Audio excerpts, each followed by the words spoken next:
So, after a nice filler / slice of life episode, we're now back to one of the main story arcs being the Equestrian Games. It's a Rainbow Dash episode with the inclusion of the Wonderbolts, that should be exciting, a connection with the two, and how it should all work out. And it's an episode written by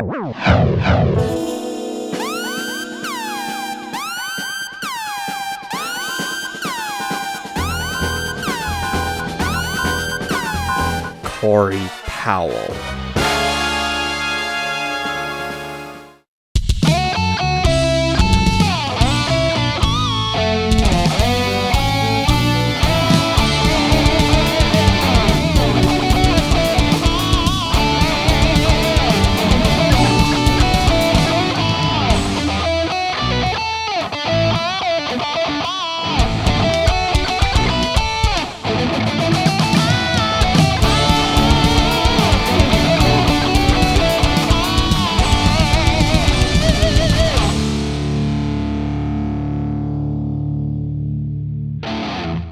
In case you have not noticed, I've grown to not appreciate what Corey has written in the series so far. Sure, she wrote Sleepless in Ponyville, but she also wrote Just for Sidekicks.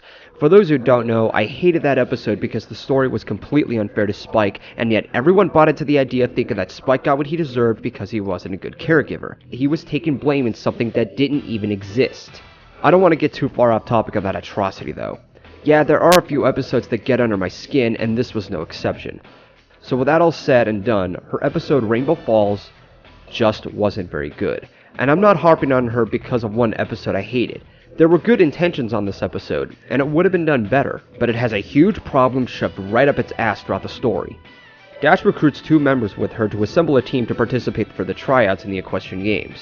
Her members are Fluttershy and Bulk Biceps. Yes, that's what the staff named him now, not Snowflake. Real nice of you, DHX. After all the conventions you've attended to, you decided to shun the military cosplayer. But that's only nitpicking. The real issue with him I'm going to save for later. Proceeding on with the episode, they arrive at the tryouts, including the Griffins, who are sadly overlooked regardless of any notion to the viewers. And the Wonderbolts are included. Nice to see there's some real competition here. 2 more days of practice, then we'll see you in the air, Rainbow Dash. If you're lucky. During practice, Soren injures himself and is saved by Dash before falling to his death. As he gets taken to patient care, Spitfire is impressed with Dash's rescue attempts and implies that if Soren doesn't heal in time, Dash can take his place. Dash, on the other hand, states that she's with her team. And then this happens. Who says they need to know? Think about it, Rainbow Dash.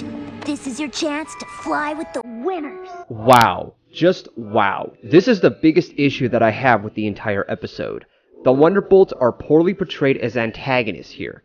And that's a big deal because Dash wanted to be with the Wonderbolts was her first major story arc that was shoved in our faces since the beginning of this series. In previous episodes like Wonderbolts Academy, Spitfire was aggressive for mostly getting the new rookies in shape and prepared for the most challenging training courses. Even then, she acknowledged that there's pushing yourself forward, but there's also pushing yourself forward in a careless way that would cause potential havoc according to what Lightning Dust did previously. That showed how flawed she was in her own way, despite that she was a captain. In the best night ever, she was loyal and considerate with Soren and possibly her teammates whenever they were present. In this episode, she tosses him aside and even lies behind his back about not getting better in time for the games, just so that she can have advantage of getting Dash with her. What the hell happened to her? This is not the Spitfire that I knew. Yeah, she didn't have as much screen time throughout the series, but there's still a lot that I was able to know about her whenever she was around.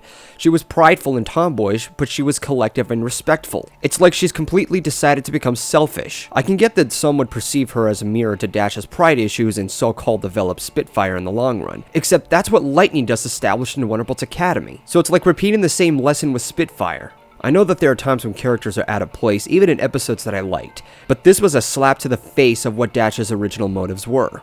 So because Rainbow Dash is pressured to choose a side, she fakes an injury in the most embarrassing way possible to forfeit the tryouts and refuse the decision. Since Twilight's the only one who's aware of how phony Dash's act is, she implies that choosing not to choose is not a real choice. After finding out that Soren was lied to so that Spitfire could replace him, Dash returns to the tryouts and spills the beans.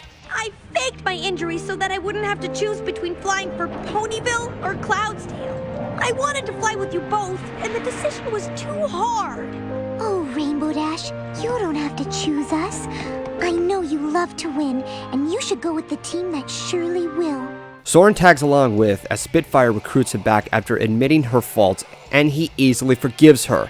What is it with this series and having last-minute redemptions? Having someone forgive one another in an instant is not a really good lesson to teach your children. There has to be a middle ground and a bit of a discussion to admit what wrongful commitments are in place. Pinky Apple Pie did a better job at that. And of course, I need to get back to Bulk Bicep here. Why was he shoehorned in here? Why did you make him struggle to fly when he had no problem flying in Wonderbolt's Academy, if not Hurricane Fluttershy? Why is he outside of the Academy? Was he expelled? Was he demoted? Why would you even want him to be a character in the first place? He was a character who was made as a stero joke, and that was fine enough right there. In fact, why have both Bulk Biceps and Fluttershy alone? Sorry we couldn't fly with you on the aerial relay, but the air sprinters needed us too.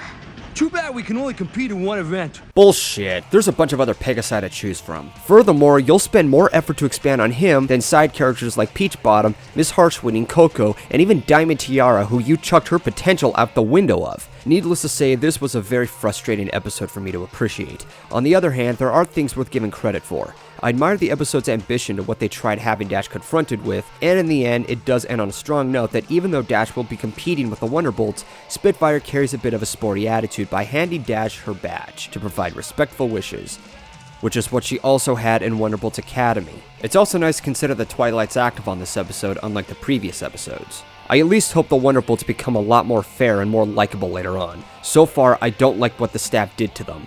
All things considered, I didn't really like this episode that much. There could have been a lot more elements to the structure and story better.